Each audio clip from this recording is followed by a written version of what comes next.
Pip here, queenpipcards.com, and I am today going to be showing you how to make this card.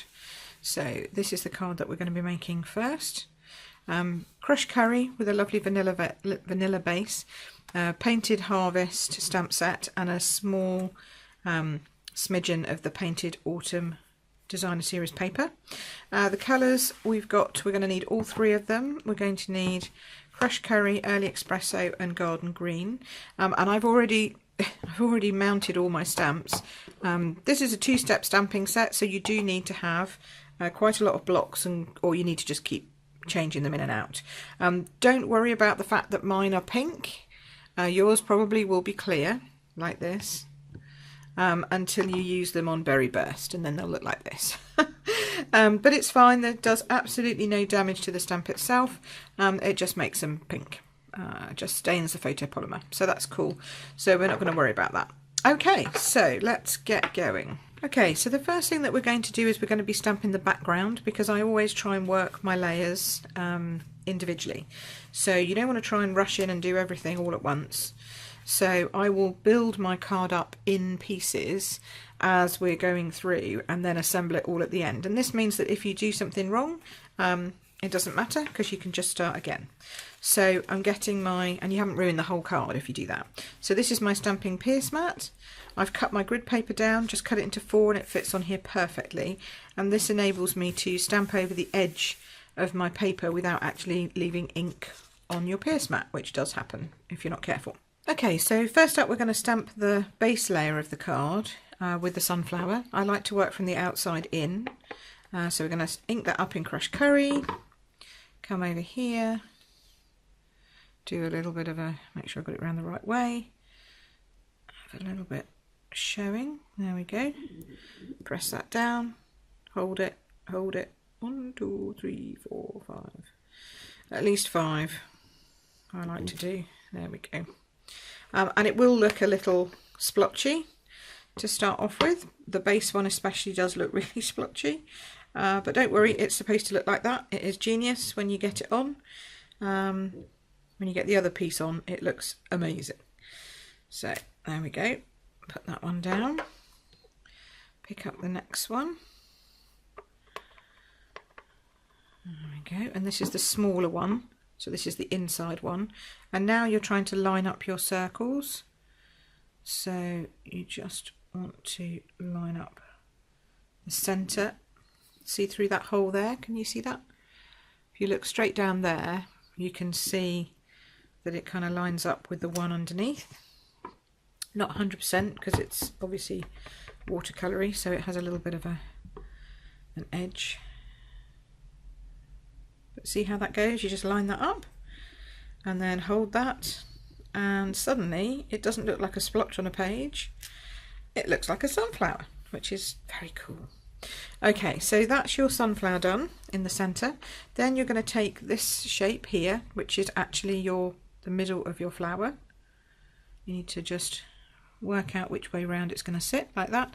See how that fills the centre, that hole in that particular position? So just work out where that position is on your sunflower, and then stamp and release. There we go.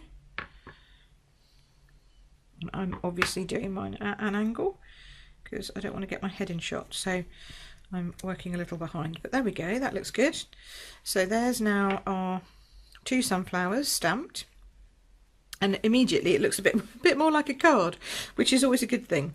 So the next thing I did was I'm going to stamp my my leaves, and I've decided to do these in garden green. Now you may have seen me do another video where I did garden green and lemon lime twist. If you have lemon lime twist at home and want to do that version, that's fine, but I just wanted the class, obviously you couldn't have every single ink that's out there, so I thought, right, let's try it with garden green twice, and it actually does look how I intended it to look in the first place, really, which is nice. Now if your garden green is a little darker than mine, because I think mine's been used quite often, funny that, don't know why, then you might need to stamp off before you stamp down.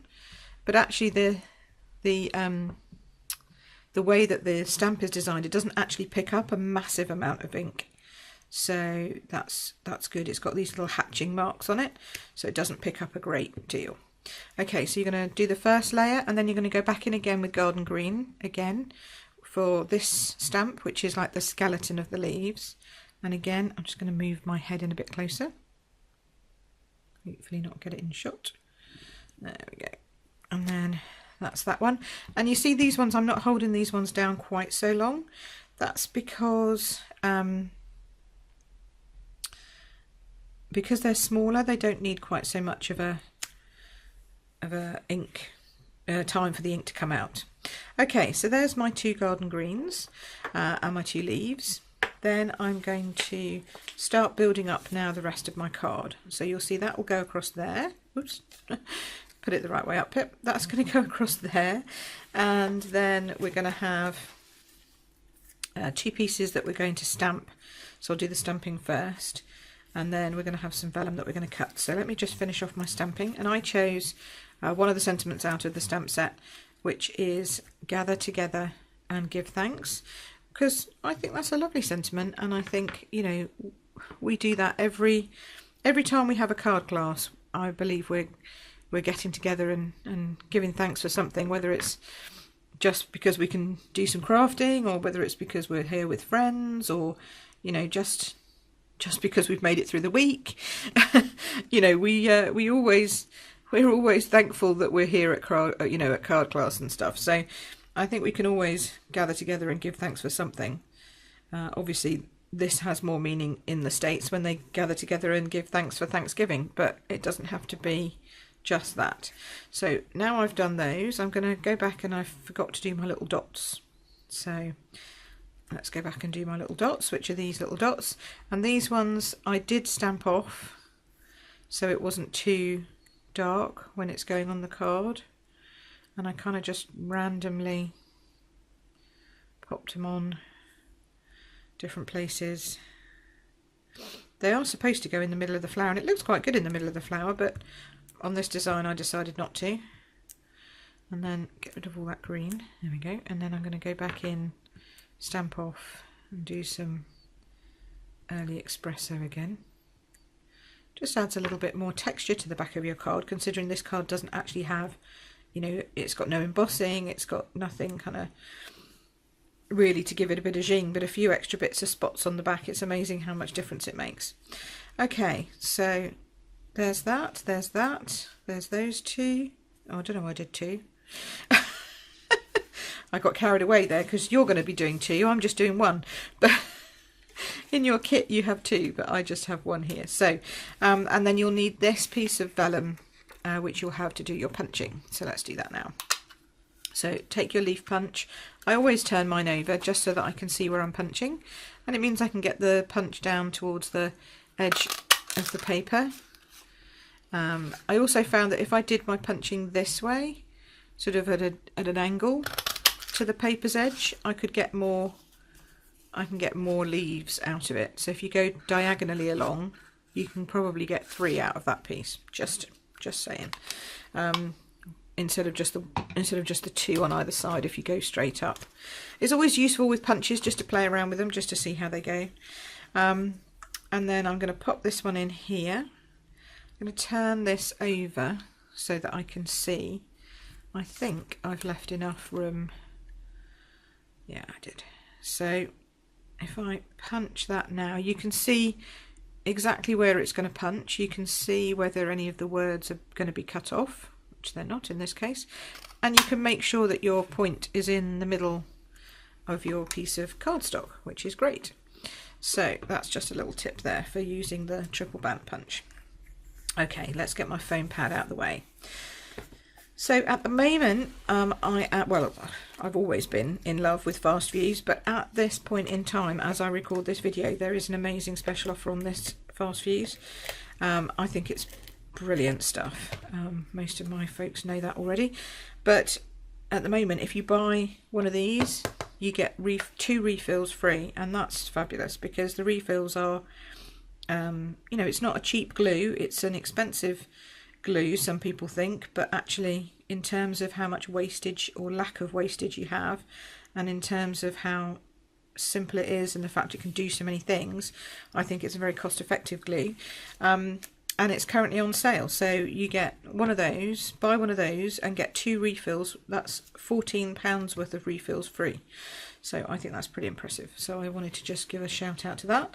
And as I'm talking here, I've now lost my other vellum leaf. This is the problem with, oh, there it is. You do lose things with vellum. So just put them somewhere where you're not going to do what I just did and lose them. So I put my leaves on, I put my leaves on after I did my twine. So we're going to do the twine first. And again, you're going to show you how Pip does her bows. So hand's width. And then we just go 1, 2, 3 and tie a double knot. Now I've actually left this on the card without a bow, but I've given you enough that you can do a bow if you wish.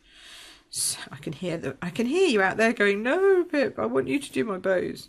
Okay, but it's easy to do bows if you follow Queen Pip's rules. So take it over your finger, leave a little tail, okay, hook it round and push this one through. Okay, pull them out and you've got a bow, and then you just fiddle. So you just hold that and fiddle and pull and pull and pull until you're happy with the size of the bow you want. Once you're happy, then you just chop off your ends.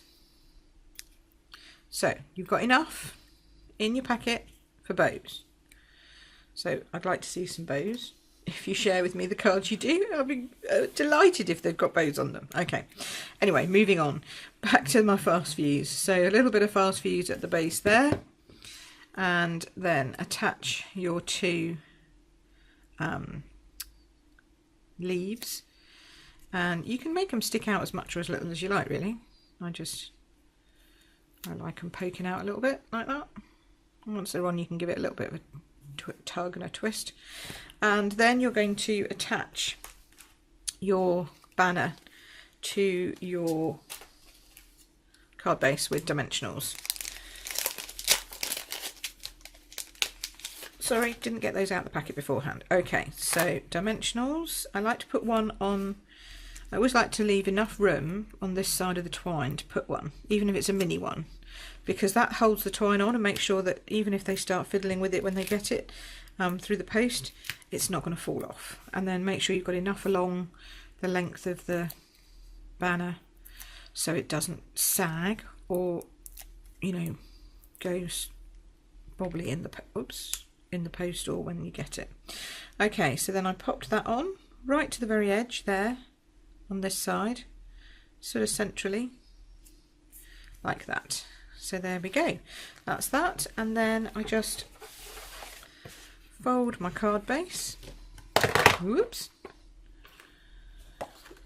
fold my card base, burnish as always.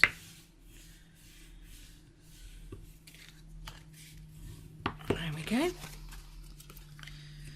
And then even though I've popped that up on dimensionals, I can still use my fast fuse because it is so strong, and you're so gentle when you put it on. That's the key, actually, is to be as gentle as possible. You don't need to put any pressure. It just goes on where you place it. Okay, and then pop that down on my card front. Oops, there we go. Card number 1 complete. So that was easy. So if you are following along with my class in a box, pop on over to the next class, next card video, and we'll do the next one. And if you're just watching on this video because I've released it separately, then I hope you enjoyed the card and have a lovely day.